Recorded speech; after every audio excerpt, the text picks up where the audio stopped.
Hello and welcome back to After the Whistle Sports Podcast. I'm joined by Derek and Tony for some NBA offseason talk. We've been grinding on After the Whistle Sports. This is our second podcast this week, and there's been a lot of good news, even though most of the major seasons are not going on right now.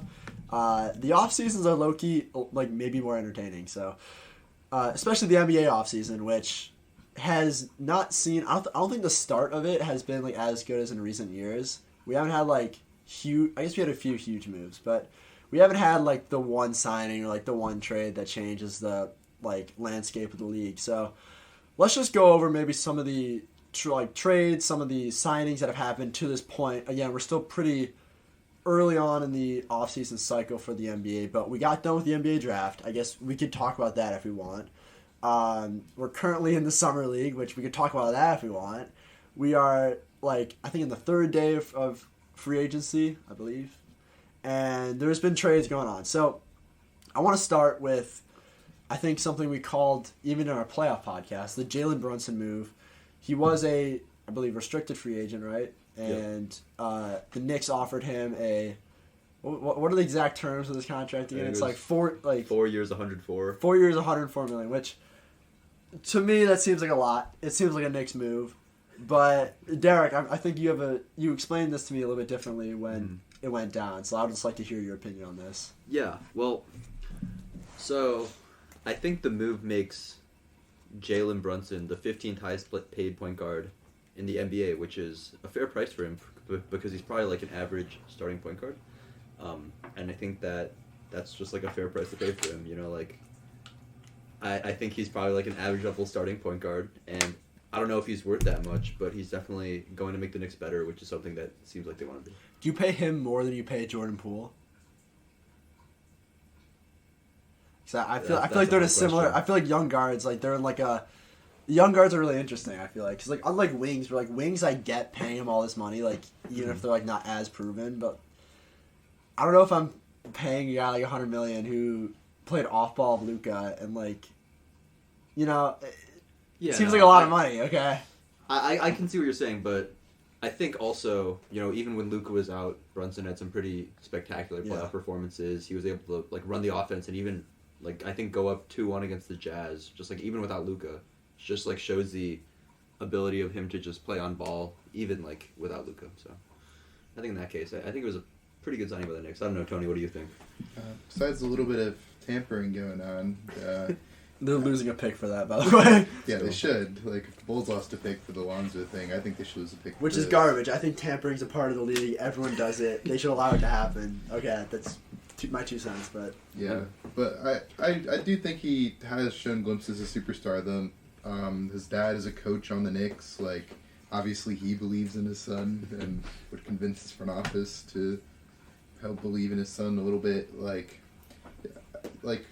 Relative to some of the other point guards that are paid, D'Lo, $30 million, I think Brunson's more deserving of this. Why don't you just pay Trey Jones? You're right. How much? What is the difference? Tyus Jones. Sorry. What's the difference between Tyus Jones and Tyus Jones doesn't drop 40 point. Jalen Brunson is just a better player. Maybe I'm just super anti Jalen Brunson, I guess. Jalen Brunson's a really underrated ISO player. He's stepped up in Luka's absence. He had a 40-point playoff game against the Jazz in Luka's absence. He has had multiple 40-point games during the season when Luka's been absent.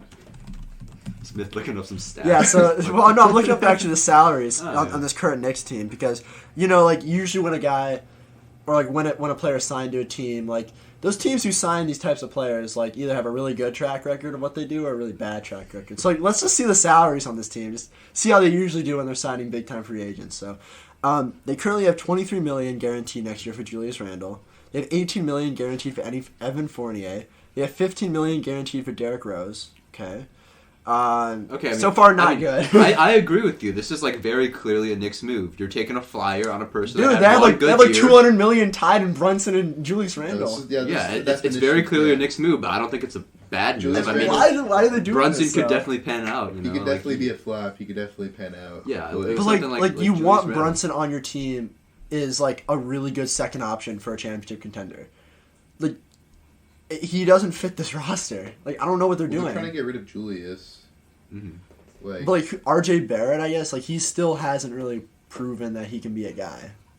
He's a really solid player, but he's not like, you're not signing Jalen Brunson to like run alongside R.J. Barrett for like a deep playoff run, in my opinion. I mean, he's very young. They have him for 4 years. I can see them trying to build around him with pieces. Well, like R.J. Barrett's only under contract till 2023, 2024. Well, He still has like bird rights, but like they haven't extended him yet. That's true. I assume they're going to extend him, Mhm. and he's also only 22. So even with, I think that Barrett could like legitimately be like a really, really good player. I mean, you know who is on contract through the extra year? Obi Toppin. Yeah, He's been engaged in trade talks. Dunk contest. Dude, I'm just like looking at this roster, and this roster has like, it's just tough. I mean, Nerlens Noel got traded, right? He's not on their team anymore. He's on the Pistons. He's on the Pistons, correct? Same with Alec Burks, right? Yeah. So I guess that's how they signed Brunson, because they opened up that $19 million. I They guess. got rid of Kemba too. Kemba's not even on here. Yeah, they got rid of Kemba. Yeah. Yeah. Yeah, so Kemba's not on here either. Mhm. Emmanuel quickly, I feel like he's actually got a pretty decent bargain. Like he's one of the guys who has like a solid contract. But Yeah. the Knicks, dude, like personally, I wouldn't pay a guy like Jalen Brunson that much when you can get like a really good wing for that amount too. Like, you know, you could get like a solid young wing for that for Like $100 who? million. Like who? Like you can get like, no, I Yeah, guess you you can't. Like players just aren't that cheap anymore. Knicks have been trying to fill his point guard spot, and this is like I think this is a pretty good fit for. Well, first of all, I just am of the mindset that if you want like a point guard of the future, you should try to draft him, because I think like point guard's one of those positions where like, you want your system guy in there. I don't know if like, well, let's think about like point guards who've been traded and have like had success. Like recently, I guess like Drew Holiday. Drew Holiday, that's one. But like for every Drew Holiday, there's like the John Walls, the Westbrooks, and all those guys who end up like fading to oblivion really quickly. Yeah. Like Mike Conley, I guess. Like he was a really good point guard, got traded, and now he's kind of like a bench guy. Maybe that's just aging. Yeah, but you're like like all these people are just like old. So Yeah, I don't. but even after like John Wall's first move, like when he was on what team was he on? He left the Wizards for what was it again?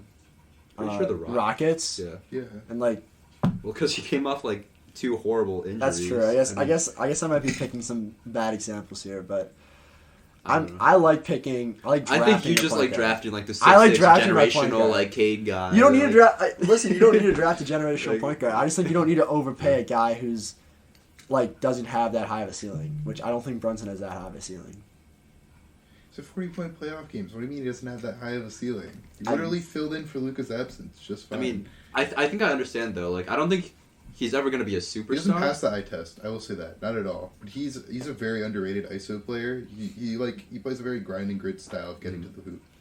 Yeah. Also, like in terms of, like my opinion on like drafting point guards is like throughout the draft. Like I don't know if this is just because of, like the way the NBA shifted to like be more wing heavy or more like versatile big heavy, but there are really good point guards you can get late in drafts that can end up being like good players for you. I mean, even Brunson, he's like the prime example of a point guard you got late in a draft.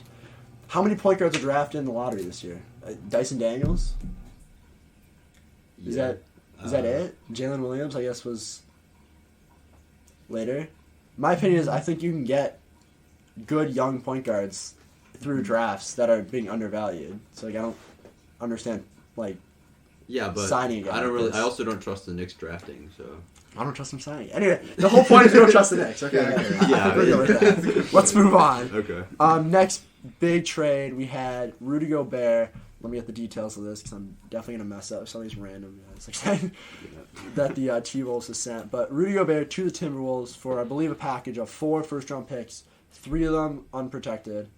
I believe I think it's 5. 5? Might have been a swap. I think there was A also swap. a I conditional don't swap count or like something. swaps. Okay. Yeah. Yeah. And then they sent, I believe, Vanderbilt, Patrick Beverly. Who else they Malik sent? Beasley. Malik Beasley. There's one more. There's think 4 that's it. players. Oh, Walker Kessler. And Walker Kessler. Right. I don't think they actually signed him though. They might have bought him out or something. I Or think like, so. yeah. He was still a free agent last time I checked. Maybe they just haven't negotiated his rookie contract or something. Yeah, it could be. Anyways, what are the opinions? Like, who won this trade? From the T-Wolves' perspective, what does Rudy Gobert do for that team? And then from the Jazz perspective, like, do you think they got Rudy Gobert's value, more or less, or even? Well, I think that the Jazz got a haul and a half. I mean, you're getting like a ton of value. Like the 4 first-round picks in and of themselves, like that is crazy value. But you're also getting Vanderbilt, who's a legitimate like actual player. Malik Beasley's like a pretty good scorer. I don't know if like they're gonna sign Walker Kessler, but like that sort of maybe fills your center spot now. Pat Bev, of course, absolute defensive menace. So, I mean, I think you got like a lot of good value. I think like the Jazz won the trade, and it seems like they're heading towards like more of a rebuild. Maybe they might trade Donovan Mitchell, which would be pretty cool. But it's Danny Ainge, man. Danny Ainge loves his picks. Getting those picks is pretty crazy. And I mean, we don't know how good the T-Wolves are going to be in the next like 6 years. Like 2027 pick could be like the number one. I have an idea of what the T-Wolves would be in the next 6 years. But I'll let Tony go first. Yeah, I definitely agree. The Jazz won the trade. Gobert is old. They're paying him way too much. He declines in the playoffs. They already have Cat, which means they're going to clog up the paint. Like, he plays no offense. They're basically, like, hoping Ant takes the superstar jump to try and win now, which is just, like, it's risky. Maybe it'll work. Maybe it'll pan out. It really, like, we were going to have to see if they can actually get a system going with both of them. Because if Cat can pick up some defensive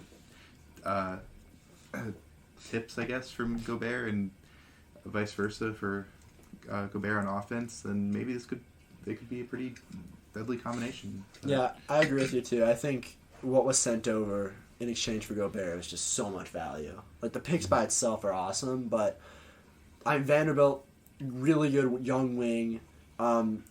Honestly, like the T-Wolves may have like gotten an upper hand in terms of like thinking about the trade just because they didn't have to get rid of Jaden McDaniels, who was I think the one guy that they were like not trying to move at all. Which I guess that's a win for the T-Wolves, but again, I know the T-Wolves had to make a move. Like they had to get a third, like I guess star. I wouldn't call Gobert really like a star. He's a great defensive player, but they had to get someone else. Okay, and I'm not sure they made the move for like the right piece.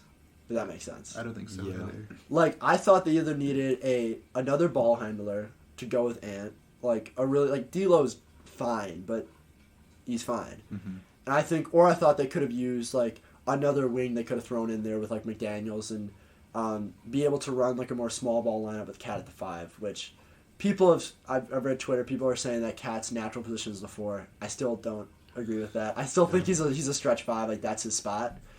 But with Gobert in the mix, again, he's a great defender, but he has struggled like switching on the players, and he has struggled like being anything but a real rim protector.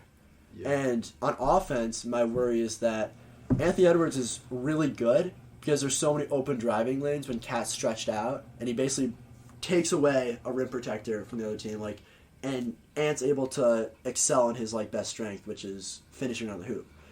With Gobert, it's like you can't put Gobert places on the floor like on the perimeter, like you can't. So shoot. He's either going to be at the low block or in the dunker spot area, which is just it makes it all congested in the paint. So it really depends on, I guess, if Cat can develop his perimeter game a lot and like become more of a like small ball 4 instead of like an actual like lumbering presence that he sometimes is on offense. But I guess this is again, Cat is probably happy with this move because now he doesn't have to play defense all the time. Like he can kind of just like help off and guard a guy in the corner. So we'll see how it ends up. I personally don't think the T-Wolves got the right guy, but I think it's a pretty interesting thought experiment. I mean, to your point, I think that a Gobert and pick and roll with Cat spacing the floor would be pretty lethal. I don't think like Gobert has to clog the paint at every possession. So, I mean, it's definitely something we're gonna have to see how it pans out because like we've never seen this like interesting 2 big lineup before. But yeah, like I don't know. I thought the T-Wolves were really like when the T-Wolves were at their best offensively was when they were running like a smaller lineup and they were just able to like spread the floor out and allow guys to like take their man off the dribble because they had 2 really good isolation players in Cat and Anthony Edwards. Like that was when they were at their best. So I don't know if they thought their defense was so bad to a point that they needed Gobert, which also like Gobert in the West, like you're not going up against a guy like Giannis or Joel Embiid. Like you're going up against like Kevon Looney and the Warriors guys. Like does that makes sense. I don't know. That's actually pretty true. But like, I mean, you do have Jokic. The Gobert, you do have Jokic. Gobert's stats. But are Jokic so has owned ridiculous. Gobert anyways. Like we know Jokic can beat Gobert easily. Gobert's We've like seen it. value over replacement, like statistically, is like so like. Oh my god, it's like on the books, like he is crazy. Like I think his Raptor rating is like a +8, which is like +4 higher than like anyone else. I think the second highest is Jokic for defensive Raptor rating. Like he's so impactful on the floor as like a rim protector. But like I do think the Timberwolves are kind of putting all their eggs in this basket because they're not going to get much value out of him in the future. So they might have to implode if the Gobert thing doesn't work out and either get rid of Cat or.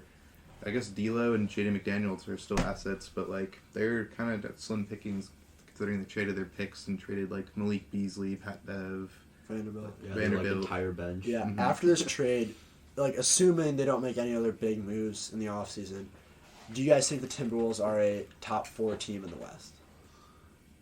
I would say they're probably top 6. I don't know if they're top 4. I think I can name 5 teams that are like. I can definitely name 5 teams. Like I would say probably the Warriors, Warriors. the Suns, I would say the healthy Nuggets. the Nuggets probably. I'm not sure about the Suns. I'll say the Clippers. Clippers for sure. Yeah, the Clippers. I'm not sure about the Suns anymore, to be honest. Without Aiden, like I am pretty confident in the Suns. they have a really big. Well, they're probably gonna get Ayton back, right? And No, I think they're done. They're not. They don't want to pay him a max. They said. They're gonna try to sign and trade him. Like that okay. Well, has been like they're the gonna one get like constant of the valuable offseason. replacement for Ayton, which I think will be like they're still gonna be Miles pretty Turner. good. I heard a Miles Turner rumor. I heard Aiden That's, to the Pacers. Miles Turner gets sent back. that makes sense. Like I don't know what else would keep them like as a contender. I guess like what other centers like I think he has an underrated impact on the floor for them. Like I think he's their third option. Aiden? Yeah, for the Suns. He does have like pretty good finishing, I would say. But Yeah, I've been pretty outspoken about my opinions on DMV. No, obviously, so- obviously you're not a fan, but like, I think he's like, especially with Chris Paul's like decline a little bit Yeah. in the postseason, like they kind of need that other players step up in terms of production. Like they've been having a problem scoring, as we saw in the Mavs series. Yeah. But I don't know. It's interesting because the Nuggets could potentially pan out to be better than the T-Wolves. The Clippers are also a big dark horse and all of that. I think the Clippers are better than the T-Wolves. Like I feel the Grizzlies maybe. I mean, Oh, Grizzlies. So like that one's from the questionable, perspective of the T-Wolves, it's like you make this play. Obviously, not really a long-term play. Okay, Yeah. like how many like good, I guess like defensive first team years does Rudy Gobert have? Because that's I guess how you're gonna measure his success. I mean, I Right. think him just like being there, like I think he has the defensive presence. Like Yeah. people see Gobert on the lane, they don't like go towards him. You know, like he has a reputation. I think that end of itself is like pretty valuable. Yeah. Okay, let's go back to maybe a little bit more about the future of the Jazz and maybe some of the moves they could still be making. You talked about a possible Donovan Mitchell trade. I personally don't believe that they're going to trade Donovan Mitchell. Like, that doesn't seem like a Danny Ainge move. Like, he understands that he is a really good young point guard, and I think they're at a point where, like, they don't need to necessarily, like, surround him with so much talent right away. Like, he still has a bunch of good years. Mm-hmm. So I don't think they trade Mitchell unless they get like a crazy offer. But I kind of want to hear, like maybe your opinion on what the Jazz should do moving forward with that roster with a guy like Donovan Mitchell. Well, what I would do is I would trade Donovan Mitchell. I think going the full rebuild like route is usually it's one of the better strategies. But I mean, if you're not looking to trade Donovan Mitchell, I would say, I guess just like slowly build around him, try to get young assets in the next draft. Like I don't really know. I mean, it seems like they might want to bring someone in free agency after dumping off that big contract, something like that. Well, they also traded Royce O'Neal too, so Yeah. I guess like that would align with your idea of like getting rid of everyone, basically cleaning house. Mm-hmm. I just think Donovan Mitchell is like worth, like if Rudy Gobert's worth 4 first-round picks. Like, Donovan Mitchell at, like, a premium position is worth a lot. And I don't know, like, who's going to be willing to spend that much for Donovan Mitchell? Who's, like, ready to be a contender and who doesn't have a point guard? I mean, I think this is just like the classic situation of like disgruntled star players thrown into trade rumors. Like Bradley Beal, Dame, you see like all this stuff, and Donovan Mitchell's just getting added to the list. So it's just these like guards that like seemingly can't win on their own maybe, and they might want to be traded, but I don't know if it's ever like gonna actually happen. Yeah, I don't think it will actually happen with Donovan Mitchell. I've heard both sides that they're gonna trade him to the Heat. That's the main one I've heard, but I've also heard they're gonna try and build around him. The thing that confuses me is the Royce O'Neal trade. I have no idea what that was for. It looks like they're trying to tank for Wembanyama, but like I don't know. Like Yeah, they basically like get rid of Gobert just to get other Gobert. You're kind of crazy. better upgrade, like Gobert with like offense. I like how we're doing this here. We're just like taking players and like we're going team by team based on where the players are moving. So we mentioned Royce O'Neal getting traded to the Nets. Now let's talk about the Nets. Like they are probably the most talked about franchise so far in the offseason because of the rumors that both Kyrie and Kevin Durant are going to be on different teams next year, which this has been one of the crazier like stories this offseason because no one seems to actually have like, a good feel for anything going on here. Like I've heard Kevin Durant is 100% going to be traded. I've heard Kevin Durant is 100% going to stay. I've heard that Kyrie is going to the Lakers. I've heard that there's no chance Kyrie goes to the Lakers. What I do know is that the Nets are like really needing to not screw this up really badly. Whether they keep Kevin Durant and Kyrie or whether they get rid of them, like they have to somehow get something back because they took on a really big risk, and like you can't just fail like that. You know, Yeah. It's one of the more embarrassing teams of the last 10 years or so. Yeah, I've heard. So for Kyrie in particular, I've heard the Lakers are the only people that are like willing to trade, and their package is like Westbrook and a first round pick, and, like THT. maybe THT. Like, but the thing is, apparently the Lakers have all the leverage because no one wants to trade for Kyrie because he's like a nutcase. So like they can offer like Westbrook and a first round pick for Kyrie and like legitimately have that happen. Something I heard today was that they're trying to get the Spurs involved with first round picks, and the Spurs would take Westbrook's contract. Oh, so it's like a 3-team. Because I think part of the issue is that Westbrook and KD that they're not going to play together. Again, but like, so okay, let's say there is a third team that takes on Westbrook's contract. What are the Nets getting? Like one first round pick. That, to me, that seems stupid, right? You have a guy on a long-term deal, like. No, Kyrie's on a 1 year. Oh, he's on a 1 year. Yeah. So that does. Kevin Durant's on a 3-year deal. Yeah, right? Kevin Durant's on. Okay. That's why he's worth like much more than Kyrie. Something I've thought about too is we've heard a lot of rumors about Kyrie being moved, about Kevin Durant then also saying he wants to be traded. Because remember, this started with Kyrie saying he wanted out, and then we heard Kevin Durant, which makes me think that Kevin Durant is trying to leverage Kyrie to stay in Brooklyn, or like he's trying to somehow leverage him leaving to make sure that the organization supports Kyrie as well. I don't know if that's completely out there. Okay. Like Kevin Durant saying, I might leave in order to like make sure that Kyrie stays. Is that too complicated, or is that like completely out there? What do you mean? I think Kevin Durant wants to stay in Brooklyn with Kyrie.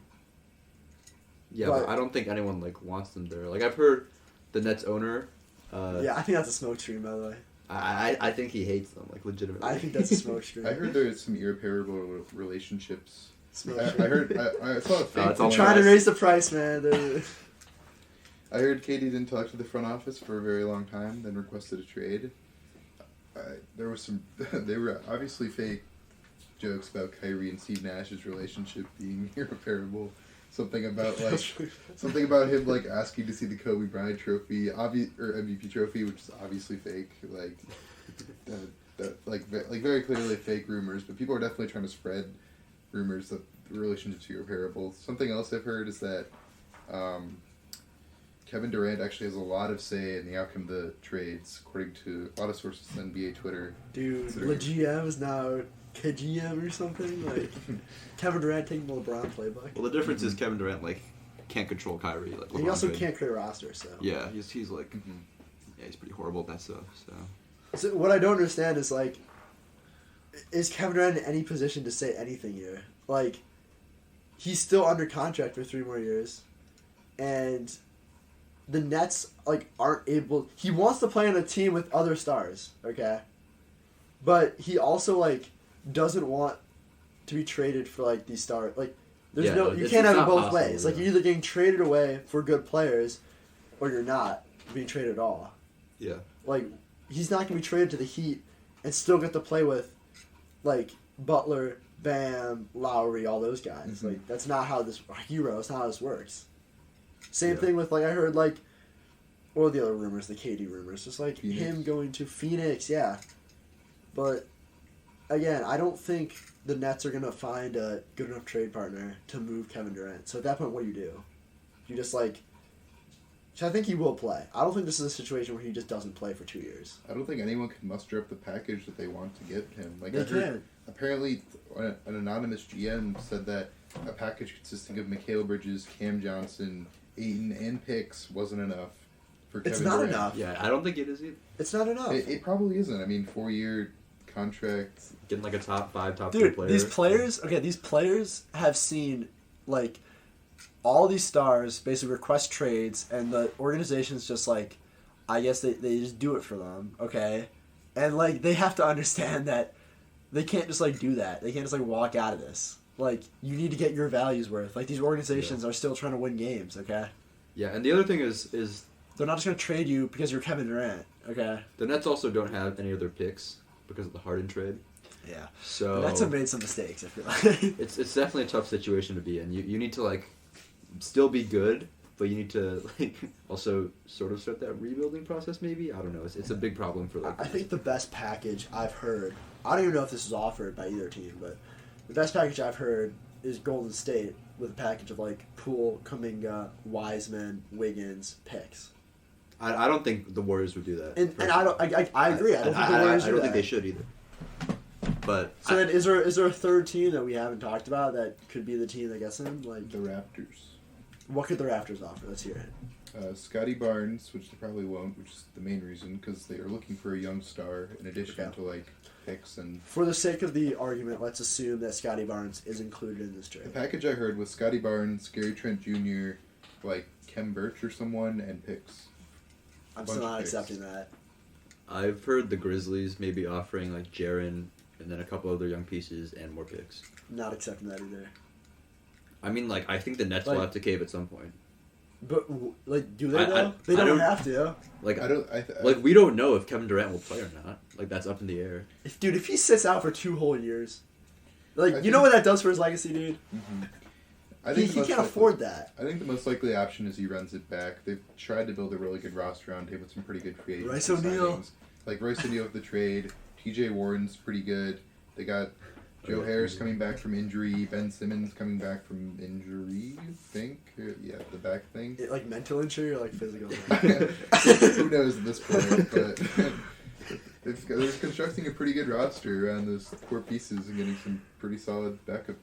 Like, they could run it back. Yeah, this seems. Yeah, with I'm assuming without Kyrie. Like, while I'm saying that Kevin Durant I think will stay on the Nets, Kyrie I don't think he's gonna stay on the Nets. Like, he's a I problem. think there's actually like burned bridges with Kyrie. yeah, Now with Durant. like I think he's like lost the key to the locker room. Yeah. Like, I think they won't let him in. Like, his scan card won't work when he tries to get in the building. I've actually heard the rumors. Like, have you heard like after Nash's practices, he would hold his own practices with the team for like 3 hours after. like what is this dude doing? Dude, I would love to see Kyrie back in LA, like with LeBron. That would be crazy. Yeah. like, that'd be sick. That would be nuts. I would have to agree. Anyways, we did the whole Kevin Durant saga, which was probably going to be the most. Again, we're still waiting on that. When he does something, or even if he announces he's going to stay, we'll probably have another podcast ready to go. What are some other moves that teams could make for like possible players that are maybe on the trade block or? Actually, one move we didn't talk about was the DeJounte Murray trade. Oh, dude, forgot about that because that was almost like before the whole thing happened. that was pretty early. Yeah, so. you can take that away if you want. If you have all the details for I that. don't have the details, but I can. Wasn't it DeJounte Murray for Danilo, which they waived plus picks? I think it was like 3 I think first, it was right? 3 It was first. 3 firsts, yeah. So Which is like that's a lot of picks, man. Well, I mean, DeJounte the Hawks Murray have a decent amount of picks. and Jock Landale for Gallinari, Jock. 2023 first, 2025 and 2027, and a 2026 pick swap. Yeah, I love this trade. I love this trade for the who? Hawks. Okay. For the Hawks. Well, I actually like it for both. It makes sense. Like pairing Trae Young with a defensive-minded guard who can also like distribute, play make, is just so important. Like that was the problem with the Hawks is that they couldn't guard anyone. Like they literally couldn't guard anyone. But bringing in DeJounte Murray, one of the better two-way young guards in the league, like that is probably like a top maybe 7-8 backcourt in the league already, and they're both like super young players. You pair that with like some of the other pieces they have, like they still have like DeAndre Hunter. They still have guys. Collins. I think Collins might be traded though. Capella. Maybe. Capella. Okongwu maybe. Okongwu. Yeah, I also think Capella might be traded. The Hawks still can do things to make their roster better, in my opinion. For sure. But great move for the Hawks, and then great move for the Spurs because they are obviously rebuilding big time. They're obviously tanking for Victor, and they picked up 3 first-round picks, which that's fair.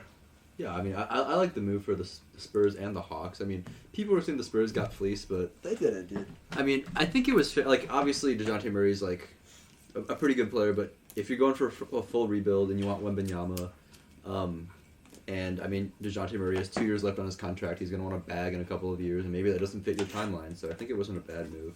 I think for the Hawks, it was great. I mean, they get a secondary ball handler, which I think was like one of the bigger issues because they need someone against the Heat, like Trae Young was just getting harassed. They were running like Kevin Herter like as a secondary ball handler in that lineup. Like, can't do anything. Also, where did Kevin Herter end up? Did he get traded? Kings. He did get traded. Yeah. Let's go. Was it a trade or was it just free agency? No, might have been free agency. Might have been free agency. Good for him. They also man. picked up what's his name, Malik Monk, right?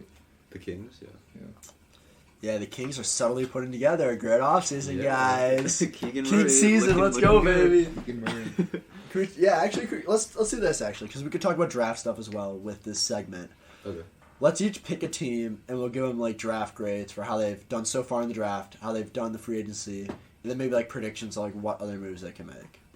Does that? Yeah, I mean, we can do that. I want to start off with, I guess we can start off with the Kings. Yeah, sure. Like, because they're interesting, because I feel like the Kings are trying to compete, but like they're competing for a play-in spot, which is a very interesting strategy. Kings drafted Keegan Murray. I forgot who their second-round pick was, probably someone who's never going to play, but Keegan Murray looked really good in the Summer League. It's Summer League. What do you have to say about that?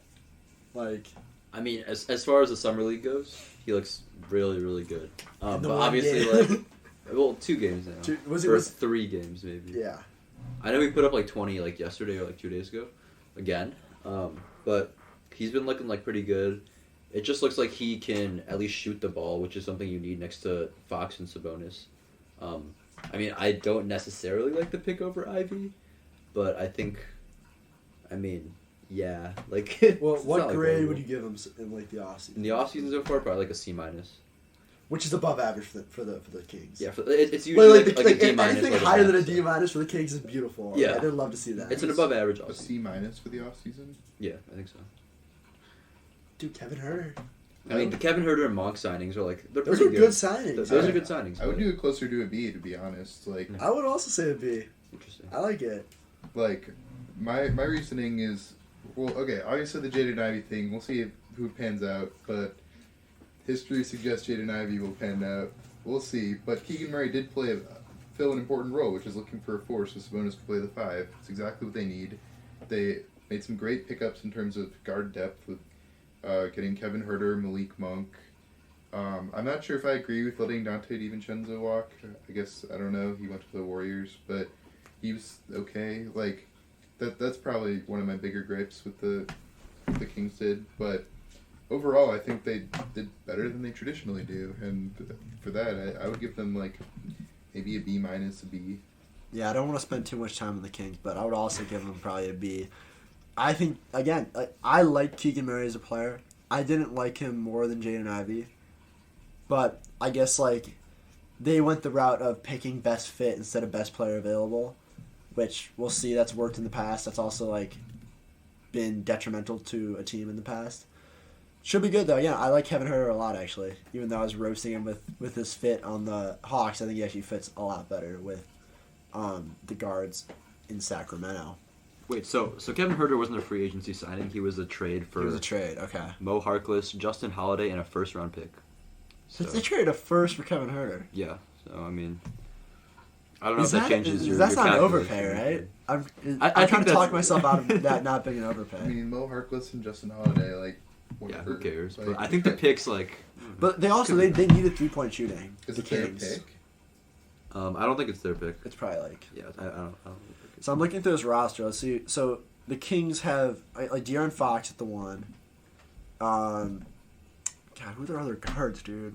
Maybe Davion, maybe. Yeah, Davion Mitchell, who I still think is going to be a pretty solid player, at least. Like, at the worst, he's going to be, like, a good defender in the NBA. Yeah. They also have, like, Justin Holiday, who I guess is on a one-year deal. They just traded him. They trade. Oh, never mind. Mo Harkless. Okay. Yeah.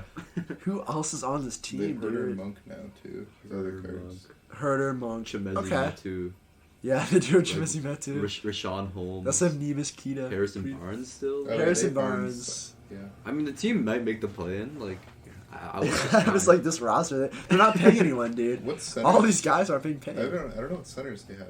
Who's They have theirs? Alex Len. Sabonis, I guess, is maybe. Sabonis and Alex Len. Unless they trade and Alex Len. Rashawn Holmes, right? And Nevis Quita. Okay, yeah, sure. No, Nevis Quita's like he's actually No under contract for the disrespect, next but few I'm years. sorry, Nemus Quita. They're don't know. paying him $500,000 in the upcoming season, guys. That's a robbery. Let's talk about another team that I thought did a pretty solid job in the offseason, at least to this point. The Pistons. Mm-hmm. I'll start off by giving them the grade, and I'm going to give them probably an A-, which for the Pistons, like, it's probably as good as you can get without being able to sign one of like the top tier players. First of all, they have the most salary, like, cap in the entire NBA. So they did all this basically on the draft and getting really good values. So automatically that makes them like have a very good offseason so far. They ended up drafting Jaden Ivey, amazing pick, best player available. Him with Cade is going to be crazy backcourt duo, super young, super explosive. Just they complement each other so well, which is why I think that was such a great fit for them.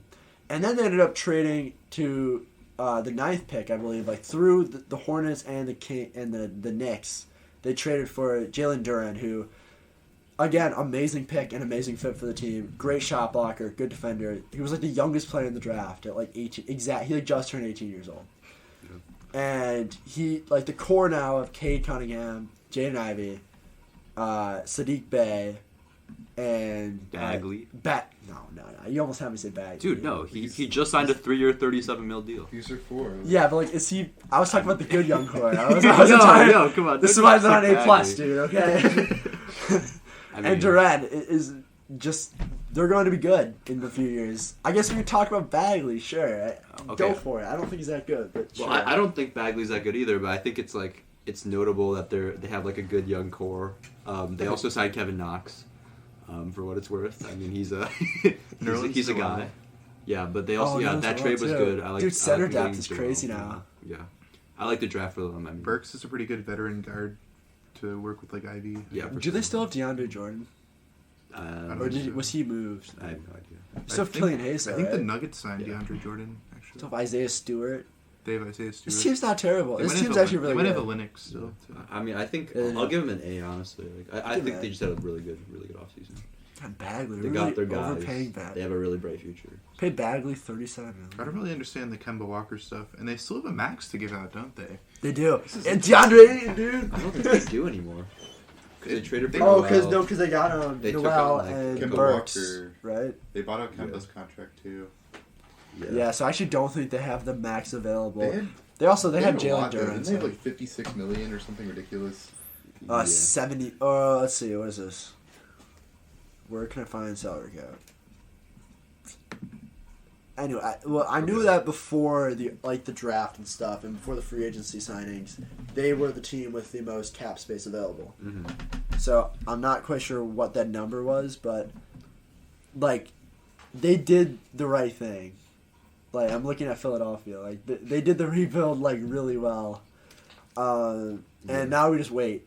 Right, we wait to see how these players pan out, and we wait to see Detroit basketball take that leap to playoff contention once again.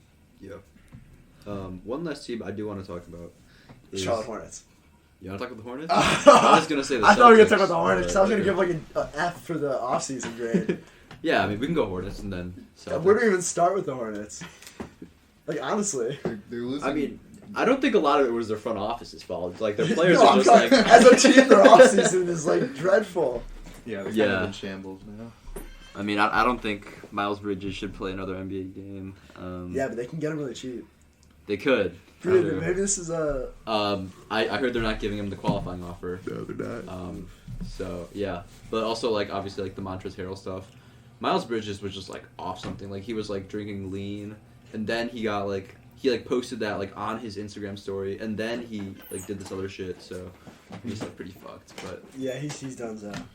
I also, like, am kind of confused why the Hornets traded... Like, they could have got Durant at 13. And they traded that. That was, well, like, they really won Mark confusing. Williams. I guess it's fine. I don't know what they gave. But I don't think they, that. like, got any. I don't Yeah, think oh, no, they got the 2025 pick Okay, but, from like... someone. Yeah, it's like... I feel like it's a questionable, Also, like... can we talk about the fact that the coach that they hired decided he wasn't going to coach them anymore until they hired back the guy they just fired? Wait, they did? Yes, you didn't hear about that? No, what the... What? Tony, you heard about that? I didn't realize they rehired their old coach. They rehired the old coach. Wasn't it Kenny Atkinson They that, re- that yeah. was like going to get Kenny Atkinson, I know Kenny Atkinson. assistant, like, I'm just going to explain Yeah, it. you Kenny go for it. Atkinson, the assistant coach for the Warriors, said, I mean, I think this was, how long? This was It's probably, before like, right the after they won the finals. championship. No, because he signed on to. He said he was going to go to Charlotte before the finals. Oh, yeah, and then It he was during like, the playoffs, reneged on wasn't that. it? during the playoffs. So it was definitely late. yeah, and then you have the Warriors winning the finals, and then you have him coming out saying, "Never mind, I don't want to be the head coach of the team I just signed on to." Well, this is also after Miles Bridges was, like, caught doing Sure, like, lean sure. shit. So, But like, anyways, he wants to stay in Golden State, which means that the Hornets, way past the coaching search like window for the NBA, have no coach. Okay, and all this is going on when their franchise is like doing crazy stuff. So they hired back.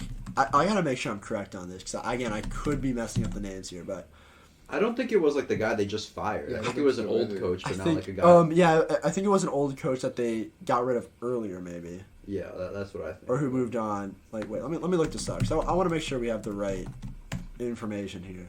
Yeah, Steve Clifford. So, where was Steve Clifford before this?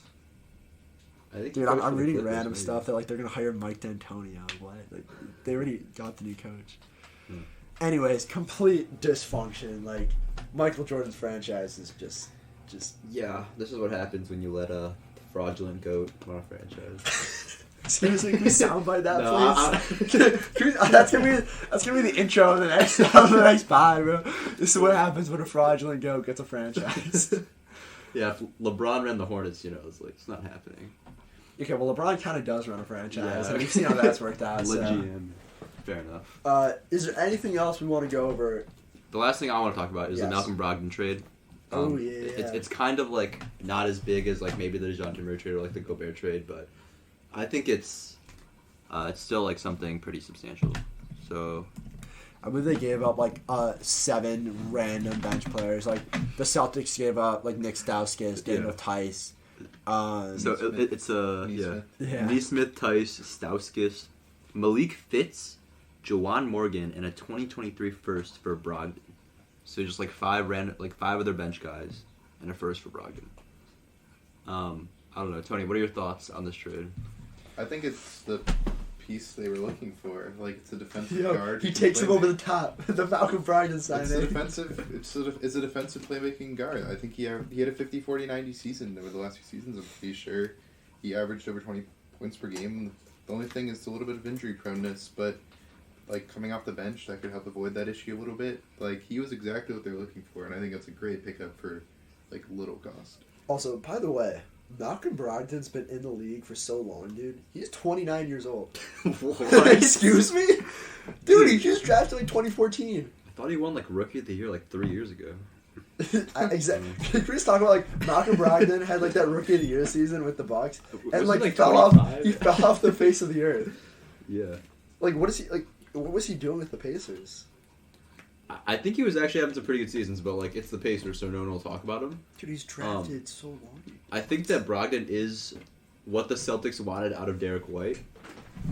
But I think he gives them more like on-ball handling and stuff. Yeah, dude, their guard depth is like pretty good now. Yeah, the it's Celtics legit. at least. I guess, what do you think about it from the Pacers' perspective? Well, like I get what they're doing. Like, they don't want to be paying Malcolm Brogdon. Yeah. You know, that's what I mean. Did they get anything in return of value? Like the first and Like the maybe first, Neesmith. Like he could be something. maybe Neesmith, like maybe Nick Stauskas on a second career rejuvenation type. Daniel guy. Tice. Daniel Tice, but no, to me this is a contract dump for a first round pick. We just say it how it is. Like Yeah. that's fine. Can't believe the Pacers at one point had Paul George, and like this is where they're at like a few years later. But anyways, that's a story for another day. I think we're about ready to wrap it up, unless we have anything else. Any Woj bombs coming in right now? Like, we'll probably get back maybe next week or the week after if stuff is escalating in terms of trades or free agency signings. And yeah, let's just hope that Kevin Durant or something big happens either way. I think I'd be happy if he's traded, or I'm happy if he and Kyrie stay. I just don't want to be in like this position where no one knows what's going on, which is kind of where we're at right now. But thanks for listening. We'll probably have another one of these out next week or the week after. Happy NBA offseason to all of you. And again, thanks for listening.